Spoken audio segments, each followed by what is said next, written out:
What's up, guys? It's the ETC podcast, and this week we have a guest you've been here a bunch of times. Yeah. We've had you on. The viewers previously. know Alicia Malone. Alicia Malone, who has no less than 50 separate jobs analyzing and reporting on film. But today you wrote a book. I know, and it's funny because I've been here a couple times before talking about summer movies or favorite movies of the year, but I'm actually more nervous because I'm talking about something that I did myself. Yeah. And it's like, I mean, this is something you've been passionate about for a long time. The book, okay, let's do this in an order that makes sense. The book is called Backwards and in Heels, and the subtitle is The Past, Present, and Future of Women Working in Film. And you got put on a lot of people's maps in this category in 2015 when you did a TEDx talk essentially about female representation in film and how to improve that. This is something you've been interested in for a long time, in addition to just being one of the most knowledgeable people in film out of the people we know. We know a lot of nerds. We know a lot of people with who can recite every line of Star Wars. We beat Alicia we did and win, Scott yeah. Mans on the trivia show. Did. It came down to math, but you did. Yeah. Obviously not his strongest suit, but you did very well. You watched, I think last time you were in, you have a book that you keep track of all the movies. All the movies. And you had watched something like 600 movies last year or something like that? 600 movies last year. And I am a nerd about different things. So I love independent films, classic films, and then very passionate about supporting women in film. So these things are things I've always been into. And I was really amazed when I came across one statistic, I think it was in 2012 from a study, which said that only out of the top 100 films of that year, only 4% were directed by women. And I was like, that can't be the case, surely not. So I started delving into it more, and then I became more passionate about it. And then I'd start sort of speaking about it on the shows that I was on, which didn't always go down very well. So did people people took issue with it, or just I never realized. How do you that argue it was against an issue. 4% being just absurdly low? Well, I think just talking about women is a very controversial subject, especially when you're on shows that are very male dominated and people get defensive about it and they think that you're saying there shouldn't be as many men, which is the opposite of what I'm saying. I just want more opportunities for women. So I would say something and then you'd get the comments of like feminazi and all this stuff. And then you get people supporting as well. Yeah. And so from there, because I started speaking about it more and more, I got asked to do the TEDx talk in 2015, which is very basic talk, just laying out all those issues. Yeah. But I still get tweets today from people who are surprised by all these statistics because I think, the average film goer doesn't really think too much about it until you hear these statistics and then you go, wow, there is a big problem. So what was the process like going from something like, mentioning this stuff in a public way to a TED Talk to kind of digging in and saying, I'm going to do a whole book about this. Yeah. What was that next step after TED? Like, what was the process like? Well, I'd always been wanting to write a book ever since I was young. It's been a secret goal of mine because I'm always nervous about my writing, even though I've written for film magazines and I've been published before, but this is the first time I've written a book. So it was actually through Chris Stuckman because he had written his book and I told him, I said, it's always been a secret dream of mine to write a book. And he said, well, I'm happy to vouch for you. The publishers are always looking for people. And so he did. And then they got into contact with me. They watched the TED Talk. They started seeing all the stuff that I was doing and Twitter and all that stuff and how I would talk about this stuff all the time. So then they said, would you be interested in writing a book to explore this subject even further? And so I was like, yeah, I wanted to learn more myself. And really the start of this idea was I learnt about the first filmmakers in Hollywood and how many women there were in the early 1900s. So before women could even vote, before white women could even vote in America, there were more female filmmakers working at the top of Hollywood than there are today. Wow. And that was like, what, how, when, why? And I wanted to know more. So that's when I really delved into it. Yeah, that early history is fascinating. So you sent us 3 or 4 sample chapters, and one of the first ones is about this French woman whose name completely escapes me, but like she was one of the first filmmakers ever, like turn of the century. Yeah. Like set up a French film studio in the U.S. and then expanded outside of that, like shot hundreds of movies. I think that one's super interesting too, because it's like, oh, here we need a demo to prove that this thing works, and it's like, hey, great job, keep doing it. And then took from a career that didn't even essentially exist, built a career off of that. Exactly. What can you say about her? Because that's a super interesting story. Yeah, she was one of the first people that I learnt about. Her name's Alice Guy Blanchet. And so she was a secretary in Paris working for this photography company. And this is when motion picture cameras first came out, and these photography companies were using them, and they really were experimenting. And most of the footage was just everyday stuff. So it was like factory workers leaving for the day. Those early like Lumiere movies where it's just like, hey, like, some people standing around. Real people, exactly. This is crazy. Exactly. So she saw one of the Lumiere brothers' exhibitions that they were doing to show off their new motion picture cameras, and her boss got a motion picture camera, and she was like, could I give this a go for the weekend and just try it out? She got her sister, did this little short film called The Cabbage Fairy, which is just this woman picking babies out of cabbages, and you can see it on YouTube, and she actually manhandles the babies. I'm like, are the babies okay? Time. It was a very different time. But that became one of the first films ever in history to have a story, and she really just wanted to show what this motion picture camera could do. So she was really interesting. I thought, wow, so one of the first filmmaker in cinematic history was a woman, and one of the first directors ever was a woman. And that really changes your idea of who a director is. And then I go into other stories, like Margaret Booth was the first woman to ever be titled film editor. Before that, they were called cutters. But she gave so much to the story that Irving Thalberg, one of the big producers, realized that she actually shaped the story. So she was given that credit, and then from there it was used in every single movie.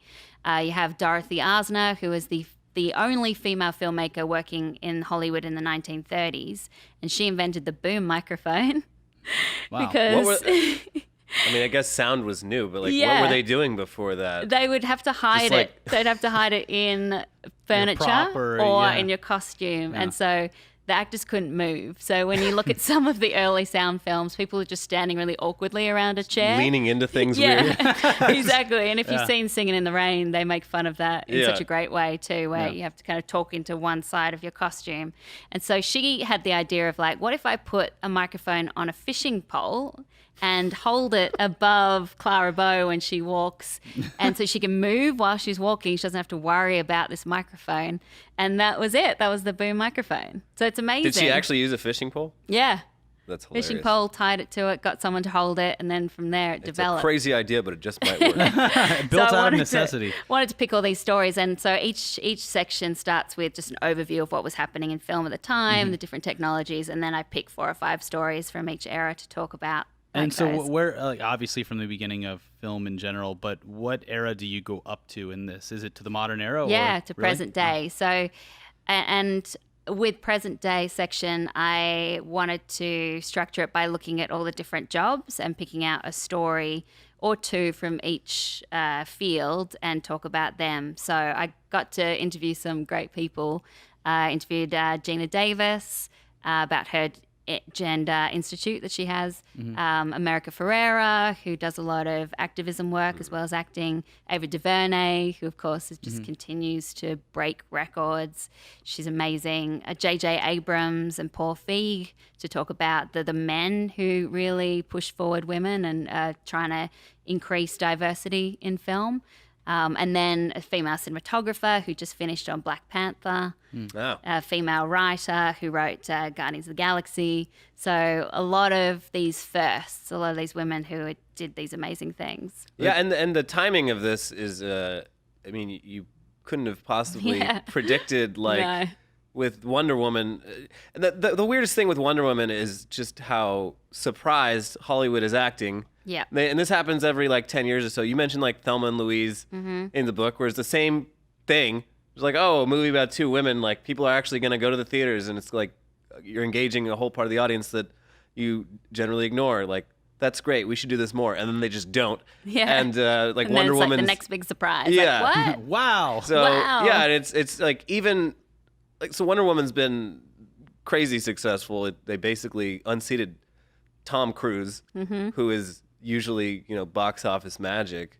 And even like the day leading up to the movie's release, like the Hollywood Reporter was like publishing just the most idiotically like focused article about like, can you believe Warner Brothers is trusting this huge historical franchise in the hands of a lady who's only made one movie? And like, I know. a lot of people the clap immediate back response at were that. like, they're like, okay, look at Marvel, who has done this with All numerous of them? Yeah. yeah, male directors. And that was what was funny about that is it's like, how could you not be like the direct competition did that exact thing and it was successful?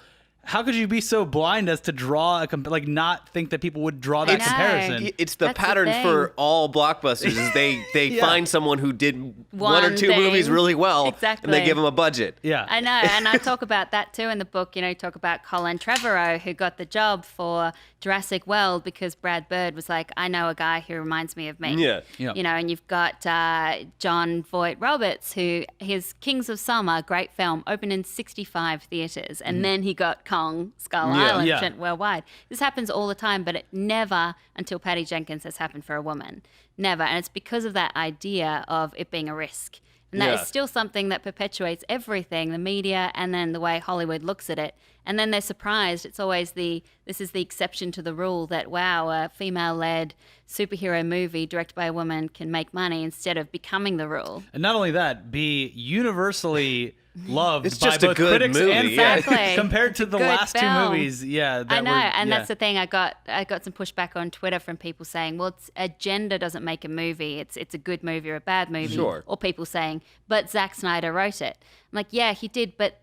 You can tell it was made by a woman, can't you? It feels different. Yeah, well, yeah, The it- shot choices are different, and it the plot handles- is formulaic, but it's a completely different thing. Well, the naked feels Chris Pine fresh. scene was Yeah. Exactly. It delivers the feminist aspect of in a way where it feels like a movie by a woman. Like, and it feels like something different. And Yeah. that's the exciting thing. well, because And- it focuses on like aspects of being a woman that aren't the first things your average man thinks of when you say like, oh, we're gonna have a woman direct this. Like, oh, like is she gonna be emotional? Like, Yeah. is she all that kind of stuff? Where like it's more about how she's just kind of like she has a set of morals and she's a way of looking at the world. empathetic, Yeah. And I like the fact that they treated her as not naive, because I think it would have been really easy for that character who's coming into the world for the first time and seeing things for the first time to be like, whoa, what's that? Oh my Yeah. gosh. But she was surprised, and it was really sweet. But she's strong and intelligent in a way that we haven't seen a female superhero to be. And just the different shots, like it's just all different when it's directed by a woman. And it's not to say it's necessarily always going to be better, but I just, as a film lover, I want to see stories told by different people because it just makes better films, more interesting films. Yeah, and it also it raises the question of like how many other talented like I know. filmmakers Don't are get there a out go. there who are not getting these kind of opportunities. Yeah, that's what I'd look at that as well as the idea of the pipeline, because what they find is on average, film school graduates are about 50-50 male, female. Yeah. And then from there, most often they both make indie films or short films. So anyone, regardless of gender, can get money together and you can make your own film, and you might even go to Sundance and win awards. But when you have to step up and ask for financing for your next project, or you go into Hollywood, that's where female directors get shut out. So often there's many female filmmakers who make one film independently and they can't move up from there. They just have to keep funding their own films, which seems really unfair. Because again, once they start to ask for money, it's like, oh, this is a risk giving this much money to a Yeah, woman. what's she gonna do? Is she gonna cry all over the camera? And, Yeah, and like, Like- can they be a strong director? But I don't necessarily think you have to be a loud leader to be a good director. Well, You know I what think I mean? any position of leadership requires you to be assertive and strong Yeah, in a decision-making. sense. Like that's what's always struck me about people like Catherine Bigelow. Like she seems like she just doesn't take anyone's shit. Like Yep. she has to be like tough as nails making these movies. And she's succeeded in very male-dominated genres, Yeah. war films. Yeah. Like with her, it almost feels like her rejection of that is like so intense that she's almost subconsciously like shifted into making like very male-focused movies. Yeah, I agree. Yeah. I agree. She's successful. So my question, I guess, is right now, especially with Patty Jenkins kind of getting rid of all that hesitation, or at least chipping away at it, who do you see coming up right now that would break through into like a blockbuster movie type financial situation? Like, is there like 2 or 3 women that you would like to see take the reins of? It doesn't have to be a superhero movie, but something that has big financial backing that could be great. Yeah, I think there's so many talented female directors that I've seen at Sundance, and I want to see more of. One that always I want to see more from is she was the director of American Psycho, Mary Hannon. Oh, yeah. American Psycho, I mean, that's such an interesting film that shows that you're not just limited to rom-coms when you're a woman, and it's such a great comment on ego and business, and I mean, that's such a great performance too. So I'd love to see Mary Hannon get more opportunities. The director of Winter's Bone, Deborah Granick, she's someone that was a woman? Yeah. Oh, shit. So again, I did very not know dark that. film. Yeah. Launched Jennifer Lawrence, and she has not been able to get another film made. That movie was so good. That upsets me hearing that now. Yeah. Like, yeah. You got Lexi Alexander, who's someone who made Punisher, and she's good with action. Want to see her get more opportunities. There's so many people that you just read about that's just one film, and then that's it. That's all they got the chance to do. And Patty Jenkins, I mean, it took her 14 years to get a second feature film. This is only her second movie. And her first one was like... Monster, It was a huge movie. Like, it won awards. It was a pretty big deal. I mean, like, it pushed Charlize Theron's career over this edge where she was suddenly taken a lot more seriously as an actress. So it is like weirdly unfair that the director of that kind of movie wouldn't get the same opportunities. And Gina Prince Blythewood, I'm so glad she's apparently going to be doing one of the Sony Spider-Man spin-offs, because she did Love and Basketball and then Beyond the Lights, which is a film that I really liked. It was a romantic film, but she added so much to it that it was something completely different. And Jennifer Sue Nelson, who is the director, she's only worked in animation for Kung Fu Panda, but she's always wanted to direct an action film. And she was going to, and then the project fell apart. So I'm really hopeful that she gets her chance.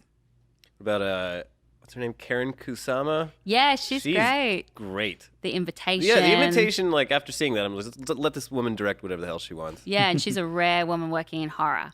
We need more women in horror as well. Absolutely. Yeah.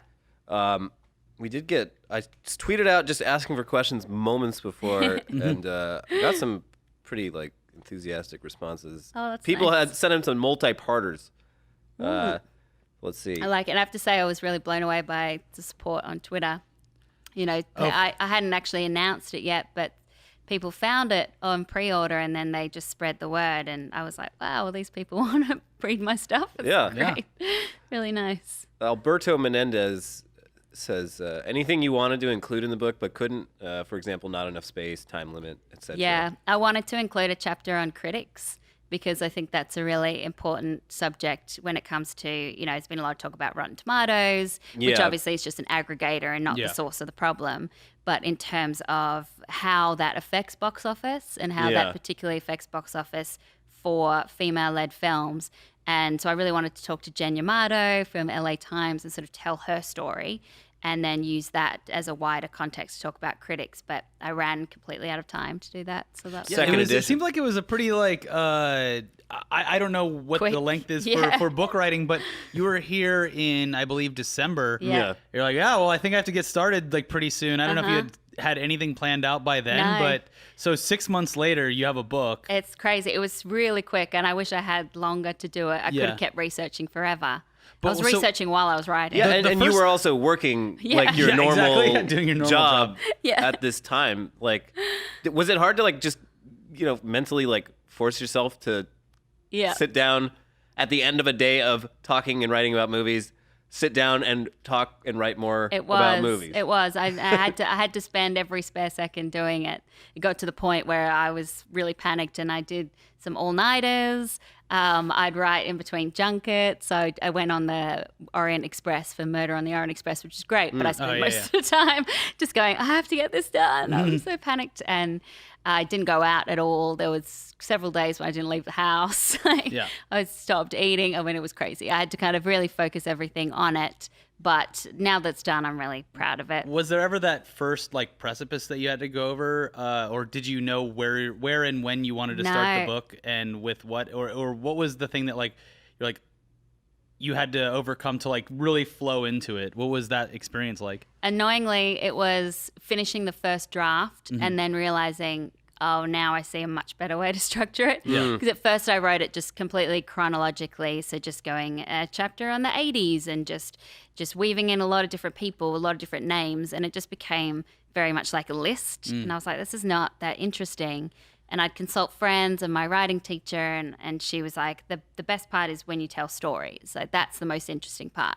So I got to the end of the first draft, and then my light bulb went off, and I was like, oh, yeah, I should just tell stories. So then I pretty much rewrote the whole thing in half the time. And speaking of stories, like the title of the book is a reference to Ginger Rogers. a specific like thing. Could you explain that to people who don't know? So there's a quote about Ginger Rogers which said that she did everything that Fred Astaire did, but backwards and in heels. And I thought that's such a great sort of metaphor for women in Hollywood, that they have done everything, they've done amazing things, but they just had more obstacles to overcome. So I thought that was just a good little overview. And I came up with that pretty quickly, and then it was just how to structure the whole book. And I wanted to spend more time on the future aspect, but I kind of had addressed it as I spoke to people, because obviously you're asking them about whether they're optimistic for the future and what they've got in store for the future.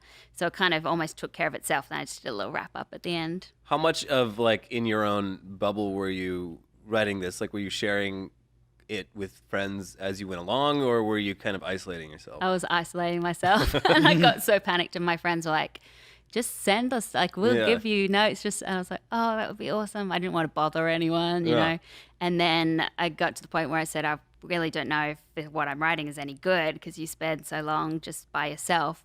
So I enlisted my writing teacher. I said, can you read some chapters for me and give me some feedback? And then I had another writing mentor who looked over every chapter for me and gave me some advice. But really every single word is my own. But I was just like, is this any good? And I'd send it to my friends who are not in film to be like, is this interesting to you? Because I feel like it's getting a little boring. She was like, no, this is fascinating.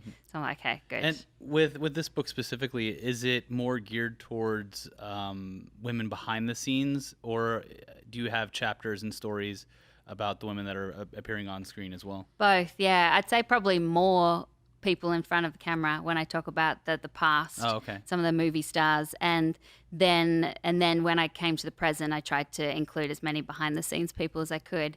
But I found it interesting to look at different stories, and some people will know already. So I've got a chapter on Marilyn Monroe, and her story is pretty well known.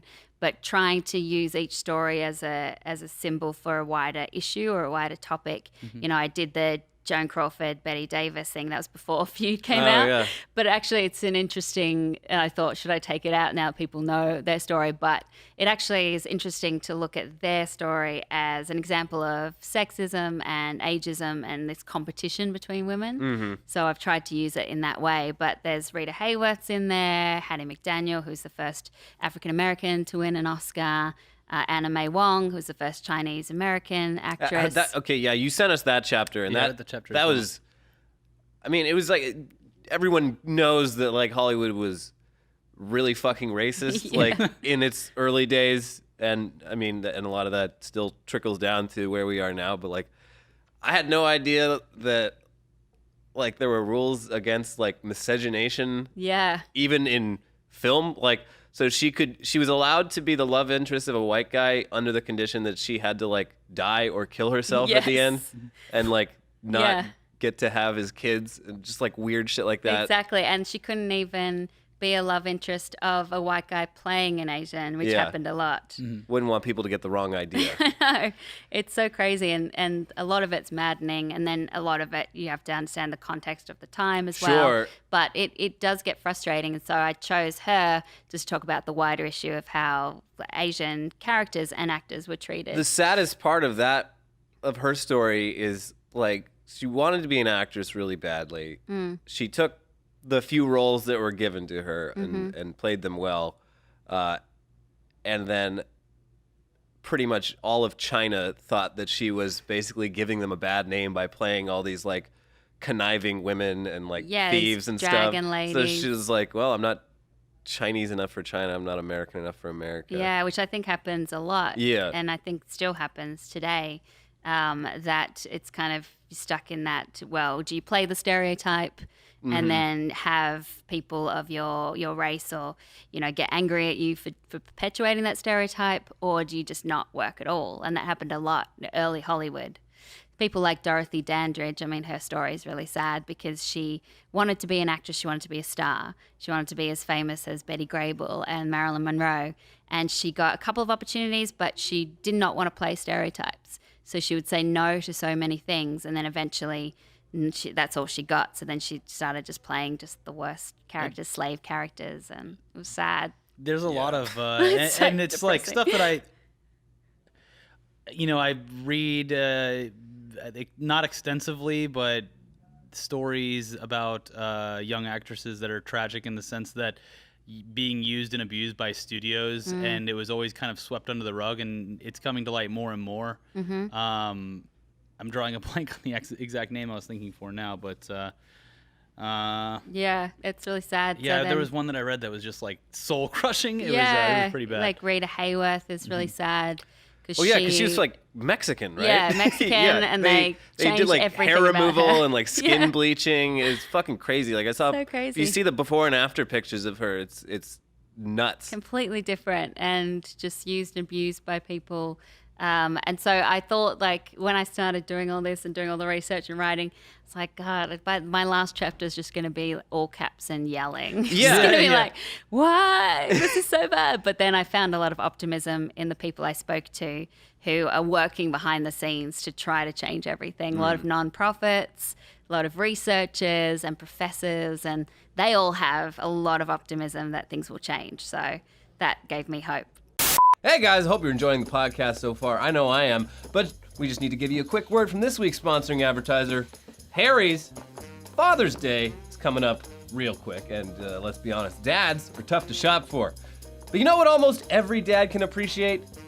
Practicality. Yeah. And a nice quality shave. Go to harrys.com/ETC, use the promo code ETC, and at checkout you'll get $5 off one of their shave sets, including the limited edition Father's Day set, which comes in a storm gray razor handle. And it has the gel, a chrome razor stand. Look at it. Oh! Not touching anything. Bottom not- heavy. Yeah, very bottom heavy. Bunch of replacement blades, a little blade holder, and you know, it just comes in this very nice, sleek box. You're not gonna feel like you're giving your dad just some stuff you bought at the drugstore. This is a gift. Yeah, from us and you. Yeah, it's perfect for It's a gifting. dual gift. Say hi to your dad for me when you give him this. I'm gonna need it real soon. This mustache isn't really working. I think it looks great. I think it looks great too. It won't grow on the bottom half though, right here. That's the problem. It just needs to get long enough. We'll see. Anyways, dads, that's why I can't grow it. I'm not a father You yet. need to impregnate a woman. That's when the hair starts coming in. Anyways, dads, they're practical dudes. And that's what makes this such a great gift, obviously. Harry's is all about a great shave at a great price with their 100% quality guarantee. They'll give you a full refund if you're not completely satisfied. Again, that's harrys.com/ETC, promo code ETC. That'll get you $5 off a shave set, including the Father's Day set right here. The dad. Shipping is obviously going to cost you extra depending on where you live, and then you've got to act quick to order that Father's Day set in time for the actual holiday. So go to harrys.com/ETC, use promo code ETC Now. and pick up a new shave set for you or your dad. Now back to the podcast. Get one for yourself. Yeah. You shave together with your dad, just like the old days. He'll teach you. My Like- dad never taught me. Didn't need to. Yeah. It's not, you can't really shower with your dad anymore, but you can shave together. Yeah. moving from like actresses and directors to women that are involved in other processes in film, like I think when you were talking earlier about editors, the one that stands out for me was she's passed away now, but Tarantino's editor? Sally Menke, Yeah. which Yeah. I didn't even realize how much she mattered to production, or really didn't even think about that role when I was watching his films at a young age. But she left such a imprint on those movies that it's weird how much you can see the difference in one that she worked on versus one that she didn't. Yeah, absolutely. Were there any jobs like that kind of Yeah. stand out for you throughout the history of film that like maybe I'm not even aware of, even though I have watched most of these movies? Yeah, I think that the editing, that was a big one because of how many big films have been edited by women, and often it's the collaboration works really well between a male director and a female editor. You know, go Thelma Shoemaker, who has worked with Martin Scorsese for a long time. Yeah, ever since they met at NYU. And he couldn't get his short film to work. And she said, give me a go at it. And then she edited it. And then it was like, oh, yeah, you totally fixed that. And then from then on. And so he gets a lot of credit. Obviously, he's a genius. But she's also right there beside him making it happen. And there were so many female editors who have contributed to, like, Wizard of Oz, E.T., the recent Star Wars movies, like so many that have worked on these big action films. And you realize how much of a DNA they leave in the films, but they don't get a lot of the limelight. I talked to Joy McMillan, who is now the first African-American woman to win Best Editing. She did Moonlight. So that just happened. So I spoke to her about editing, and she got into it because she was on a careers day and they went to Universal Studios and she saw a guy editing Animal Planet on Avid, and she's like, what's that? And then he showed her a few tricks. She was like, I want to do that. And then she went to film school, and that's where she met Barry Jenkins. Wow. And then from there she came to LA, started working in television and editing, and he really took her from the editorial room to being a feature editor. And that's what I find a lot is like there are these great male directors, producers who champion these women, and if it weren't for them, they wouldn't get the big job. Cinematographer is one that is extremely male dominated, and it's hard for the women to get. Same thing as directors, they can work on so many indie features, but they don't get that opportunity to step up to bigger films. But recently Ryan Coogler for Black Panther, he said, I'm not going to do it unless I take Rachel Morrison, who had edited Fruitvale Station with him, and he was like, unless she comes, I'm not going to do this film.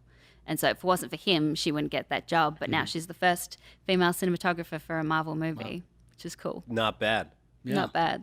So there's a lot of like accomplishments, and then like, oh, but why is it so Yeah. So I mean, do you think that like what do you think is the solution? Obviously, this all this kind of change has to happen over time, but like It's been a long time though. been a long time. It's been a long time. So like, I mean, where do you think it starts? Is it with people who are already established, going further to like bring in people who like women, minorities who don't usually have the opportunities? I think so. I mean, it's such a chicken and egg kind of situation. Yeah. Because so J.J. Abrams, what he does that's really great at Bad Robot is now whenever they're hiring a director, an editor, a writer, or even the cast, he says he wants the list that he's given from agencies or studios of potential people to reflect the world's population. So it should show this many women, you know, and so you're never going to get a balanced list, but at least see other people rather than just the majority of the same names he would see over and over again. But then to get on those lists, like, you have to have the relevant experience. And to get that experience, you need to It's like each rung of the ladder is a new challenge. But I spoke to Maria Geiss, her story's in there. She's a filmmaker who had great promise, great early success out of film school, and then found that she couldn't move up. And she was really upset about it. So she went to the ACLU, with her complaint, and then the ACLU reached out to other female directors, did a lot of interviews with them to find out whether there was discrimination going on. And then they approached the Equal Employment Opportunities Commission, the EEOC, with the actual case against all the studios. This is what's happening at the moment. And they can't comment on their current cases, but apparently they found enough evidence to charge all the studios. Maybe that will make them, with actual discrimination, Holy shit. and maybe that will make them instill some kind of ratio or diversity. And then you Yeah. need the program to mentor and to train people so Yeah, that they there have to are come the from available somewhere. pool of people. Yeah. So it's going to be an industry-wide problem and industry-wide solution, but there are all these things happening behind the scenes that make me hopeful, and the level of conversation makes me hopeful because everyone's aware of it now, and I just don't think we can go back to what it was. Are you? Because there seems like a lot of parallels here to the tech industry, where there's, Yeah. I mean, Tech Hidden, is worse, Hidden Figures yeah. kind of blew that up earlier this year, but yeah, it has a sort of similar history of like a few women standing out having like done something, but just the general vibe being like, this is a boy thing. Yeah, boys club. And that's why I wanted to tell all these stories of the earliest film directors, the Yeah. earliest people, because it hasn't always been a boys club. So we Yeah. can go back to that. Yeah, so, I mean, like, but I think a lot of the stuff I've read about how this culture of male-dominated industries come about has a lot to do with young women, first off, not being encouraged to pursue it in the first place, or being told that it's a male thing, but also just like not getting instilled the confidence to push harder, Yeah. and like not take no for an answer. Yeah, push themselves forward. Yeah, and it comes down to a lot of just society. Yeah, this is a microcosm of Yeah. a much bigger Like, thing. what does a leader look like? Well, so I talked to Dr. Stacey L. Smith, who does a lot of research on all the figures, and then she does a lot of interviews to find out data. And so she asked a bunch of people in the industry to describe a film director. And so they all described very male qualities, like it's like an army general, or like, you know. And so it's that kind of that thing. It's almost biased, but it just is in every part of society, right? You know, we see that with politics too.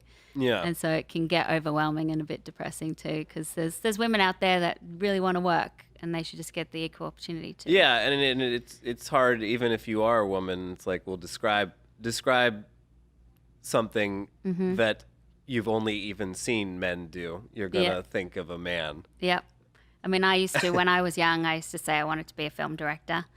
And then I read a bunch of film history books, and I thought, it's too hard. I can't do Yeah. it. Because all the directors I knew were men, apart from Gillian Armstrong and Jane Campion.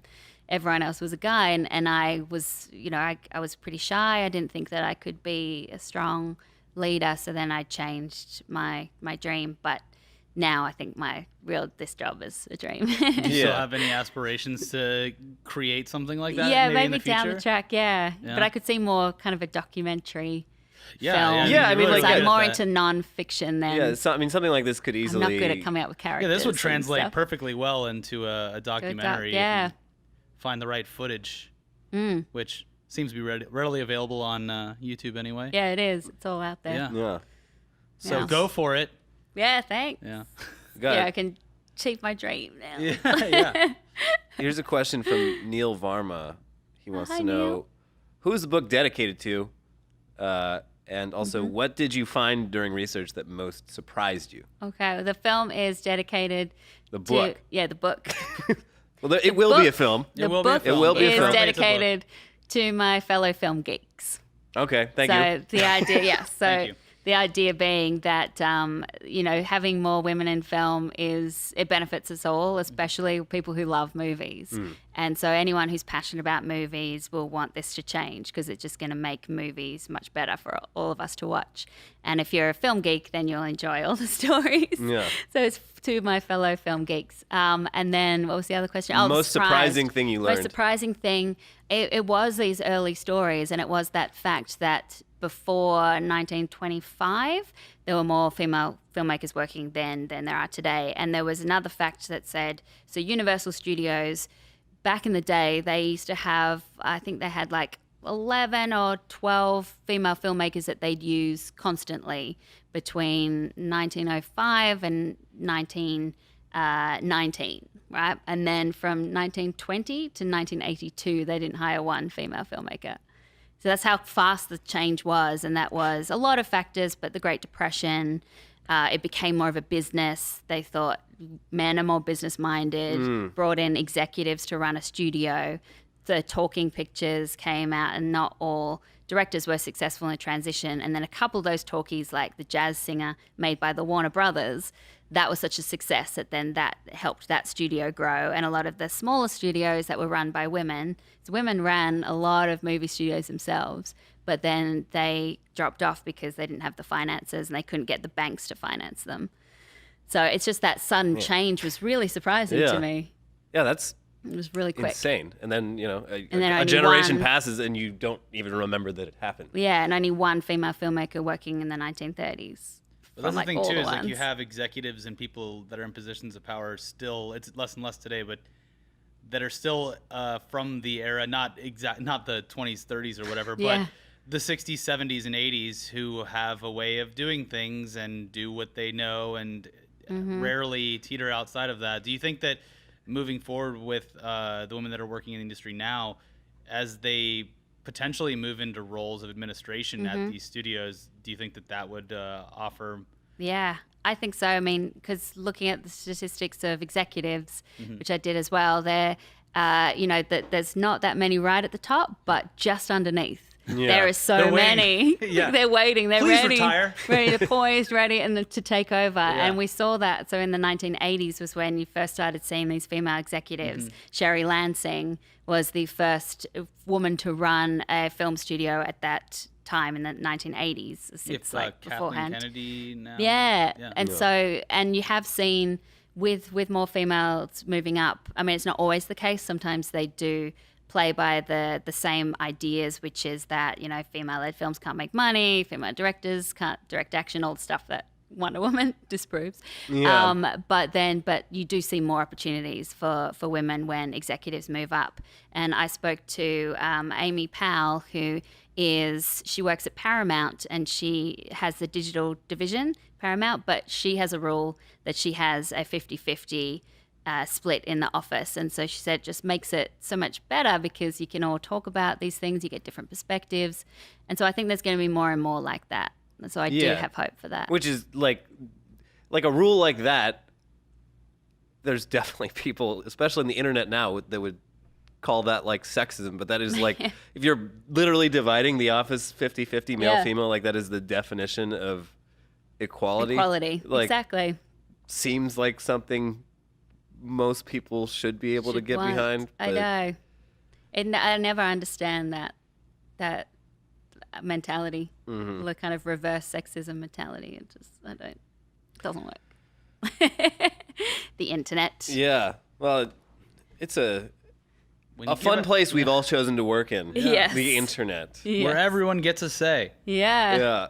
Oh, here's a Sure good do. one. Hipster Pop Geek All right. says it's a two-parter. What books, if any, inspired you to write your own book? And if you could interview any actor, dead or alive, who would it be? Whoa, good ones.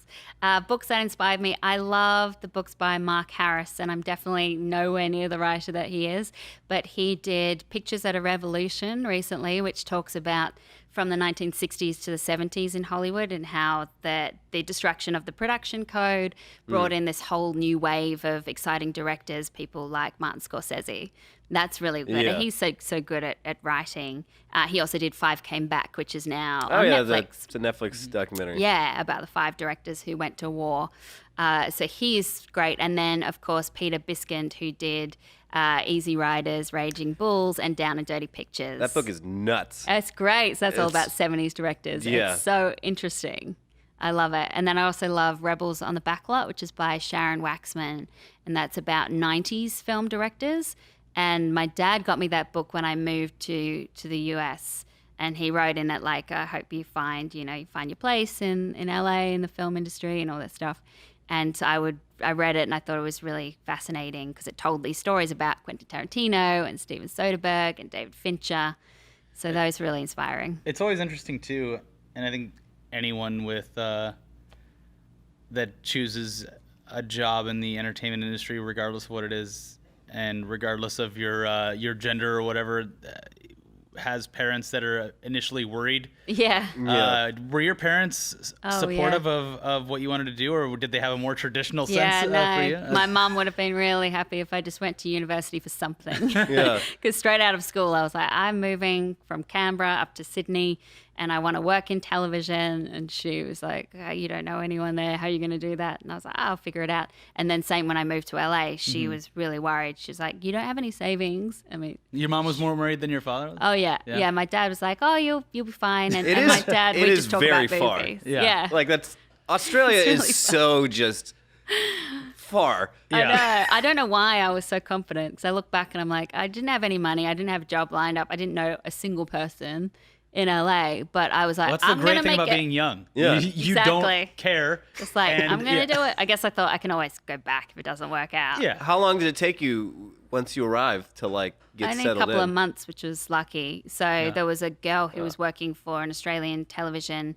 station, and she actually wanted to go back to Sydney, and she had a contract that she was like, oh, maybe I can get out of it if I say I've got to go back, but Alicia's here, she can do Take my over job. the lease on my Nice. job. And I was like, sure. Yeah. So then I started doing junkets and all that wow. stuff for Australia.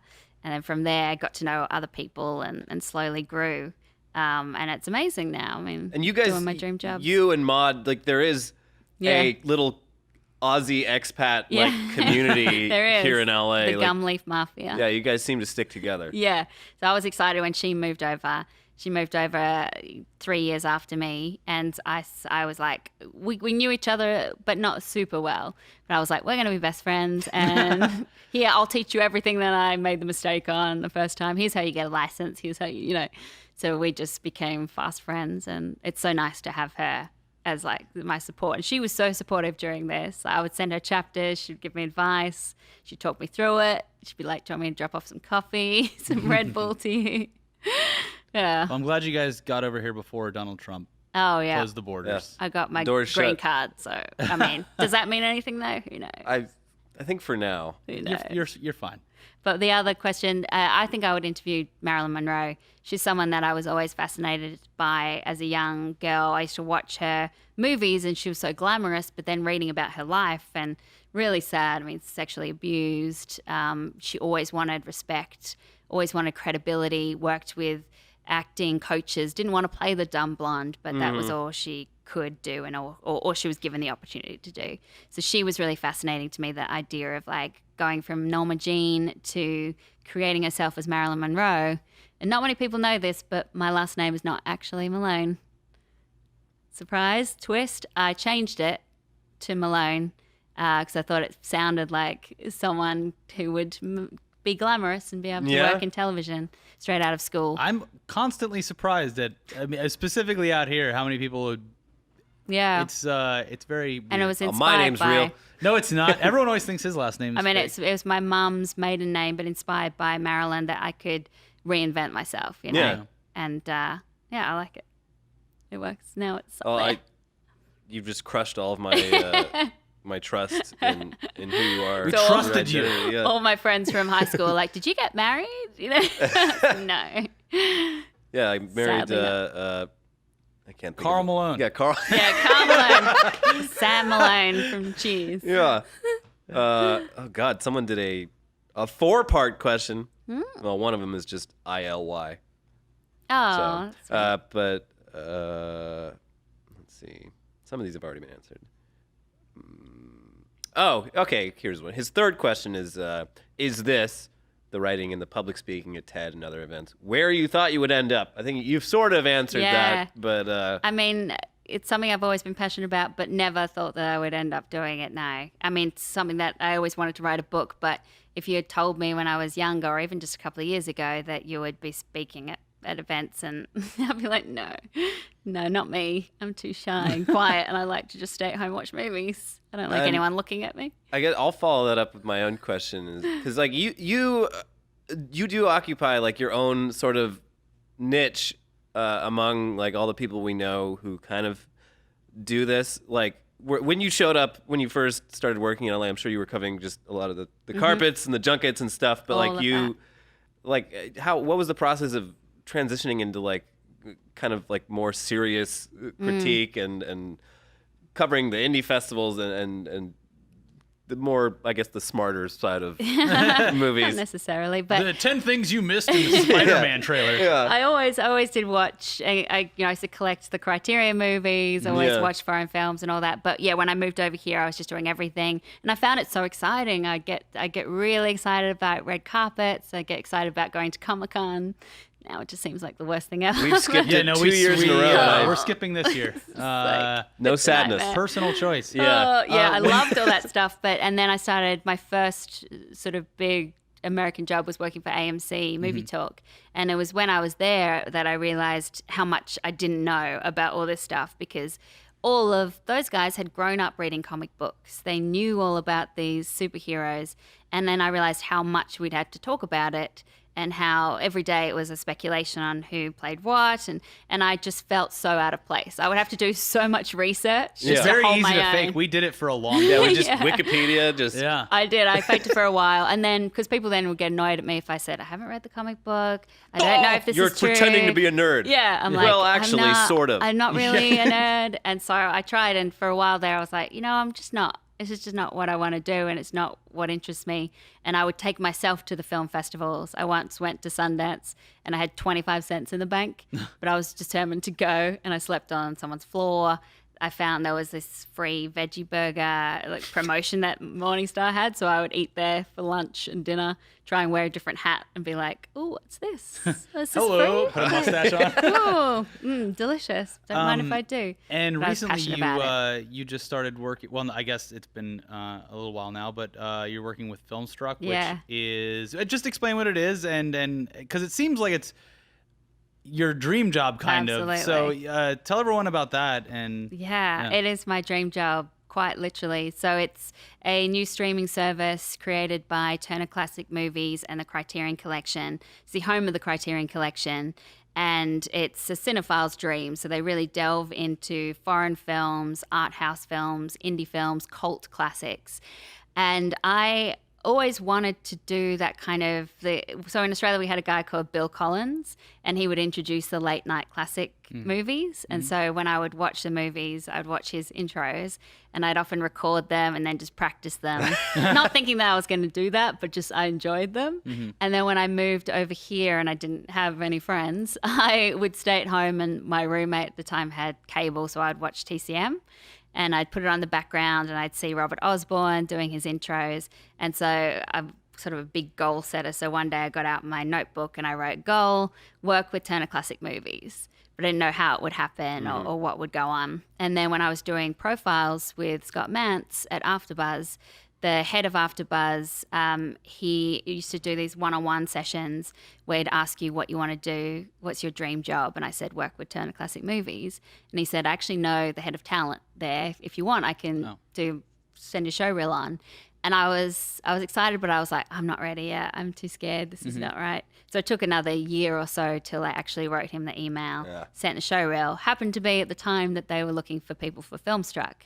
So that was perfect. Had coffee with the head of talent. She was asking me about my favorite directors. I was talking about the classic films, but also a lot of foreign films. So she was like, oh, this could work.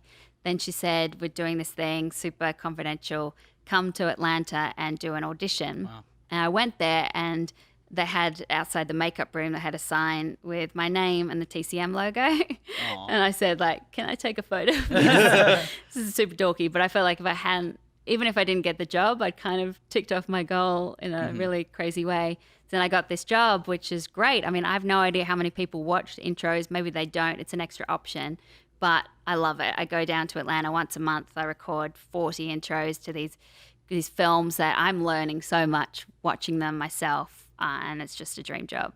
How long are these intros, like, per About a film? minute 30, Yeah. and they're all on teleprompter, but I write the scripts Yeah. as well. They have writers, and then I rewrite them in my own words. Try and watch as many of the films as I can, do a lot of research so that I can feel like I can deliver it with some sort of expertise. But really, I just see myself as a fan of these movies, and that's always been my goal, is like make them feel accessible to people who are daunted by them, Yeah. you know? Like And- they're good stories.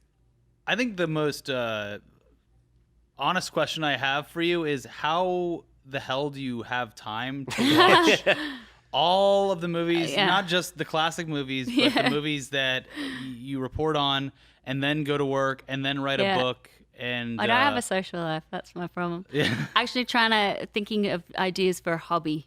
I Yeah. need to get a hobby because all I do is watch films and talk about films, which I love. And whenever I get a spare night, I don't think I should see one of my friends and go out for dinner. I think, like, what movie can I watch tonight? Yeah. And then I think I need to find something else. So maybe I'm going to take up dance. I don't know. Yeah. Something outside of film. But Documentary making. Yeah, exactly.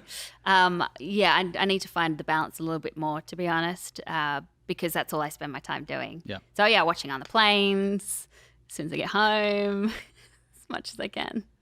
Movies all day. Yeah. Movies all day and all night. Well, thank you so much for coming in and again and talking about this new book. And Uh, enlightening Thank you. us. Yeah. No, I'm and helping so us get woke. Grateful This to you is the guys. reason- reasonable level the of book exists. I had no idea. Yeah, I mean, I well- knew of female directors and obviously important people in the industry, but the stories behind a lot of the stuff you don't hear about is obviously very interesting, and I think a lot of people will be into it. When Yeah. does the book officially come out? Because you can pre-order it now. Yes. We'll put links down in the description. Thank you. No, I'm really grateful to you guys for giving me this chance to talk about it. It's really exciting. Comes out on August the 1st, and so it's available worldwide. It's going to be in bookstores as well as online, on Amazon, Books A Million, IndieBound, wherever you go to buy your books, it should be there. So, pre-order now. Are you going to record an audiobook? I really want to. I think that'd be fun. Yeah. Yeah. I'm badgering my publisher saying, can I? He was like, let's see how the sales go. Yeah. I said, but it would be really cool. They have to listen let to you it read in the it, though. car. You should Yeah, do exactly. a director's I wanna commentary read to it. your book Yeah. instead of just reading it. Exactly. I'll say I was writing this at 3 a.m. in the Had morning. about 5 coffees. Yeah, my friends had forgotten me by this point. And yeah, so they can find you on Filmstruck. Yep. Filmstruck, Fandango. occasionally on Screen Junkies, and then on Twitter at Alicia Malone. Yeah, And my YouTube, movies are my jam. that's right. Awesome. Well, thank you so Yeah, much for thanks joining so us much. Thank again. you. And we'll have you on again soon and pester you about indie movies that are coming out. Yeah. So Yeah, that'll be fun. Well, okay, Some what do good you ones. what's coming out soon that you're most Well, stoked about? Yeah, summertime indie. Yeah, Yeah. Summertime Indies. Well, if you haven't seen It Comes at Night, which just recently Is that came really- out, it really looks- good. The trailers have been vague. I Is that a know. good thing? It's an ambiguous movie, but it's Okay. a good thing that doesn't give away too much in the trailer. Really, really liked that one. I also loved the film I saw in Cannes called Killing of a Sacred Deer, which I think will come out later this year, but that is the new one by the director of The Lobster, which Oh, I okay, personally okay, yeah. loved. So it's very weird. dark. Yeah. Very dark, Weird very and dark. weird, but I loved it. So look out for those. There's so many coming though. Even like Baby Driver, which is not an I'm very indie, excited but for that. it's super cool. Original. It's too fun to be an indie. Did you Yeah. see Atomic Blonde yet? Yeah, Did that's you like that? fun. Yeah. Okay, cool. I'm John Wick really through the excited for chick. that as well. Yeah. It's great. Awesome. Charlize. Well, Well, great. Until next time, Alicia. Thank Buy you. the book. You can go on and pre-order it. Yeah. Thank you Digital, so much. paperback. You have to sign a Read. copy for us. Yeah, I will, for sure. Great. Yeah. Awesome. Thank you so much. Thanks. Bye.